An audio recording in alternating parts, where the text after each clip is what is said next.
This one mindset made him 10x more money than everyone else. And so I'm going to show you how to make money so fast it feels. The first way to make money so fast it feels illegal is to understand value creation. I want to tell you a story. I sent my father a picture of our largest annual event that we held in our company, which we're licensed to gym owners. We had a room of 700 plus people. And he said, "Oh, that's awesome. That's so many people. How much did they pay to be there?" And I said, $42,000 a year. And he said, "Oh my God." He said, "Do they know that they're paying that much?" And I was like, "Yeah, they're aware. It's not like I'm magically siphoning money from their accounts."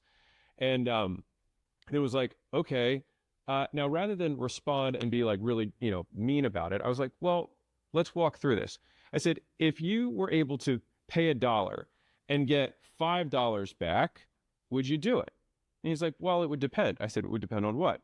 He said, well, what's the likelihood that the 5-to-1 actually happens? I said, that's just the average. So some people are below average, some people are above average. He's like, okay, that feels like a fair bet.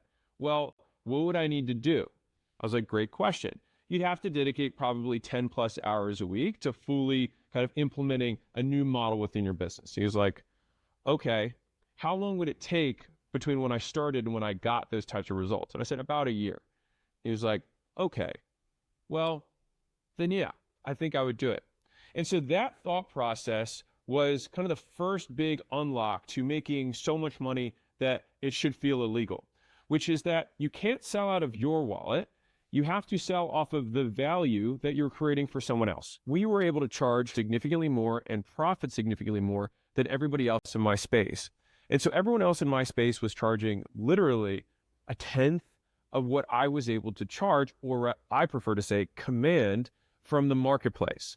And the reason that was able to happen was because I use something called the value equation. All right, and so the value equation has 4 components. And I'm not going to go super deep on it, but I'll just walk you through it real quick. So you've got the dream outcome, which is what's the big thing that people want. So in this instance, it'd be they want to make more money in their gym. They might want to lose weight. They might want to fix their relationship. They might want to look cool in front of their friends, whatever.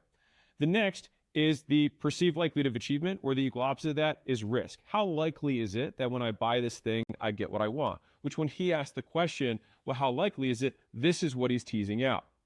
The next question is time. How long is it going to take between when I start and when I get? And the longer that is, the less valuable the thing is. And then you have effort and sacrifice, which is how hard am I going to have to try? What am I going to have to start doing that I don't want to do, or stop doing that I do want to do? To be clear, the reason that I made this value equation is because for so long, many people, and you probably heard them in concert, like provide value, create value. But I was like, what does this even mean? How does one create value? And so I set out to try and figure out what makes me want to buy stuff. Most people won't do it, but the ones who do, they never look at money the same again.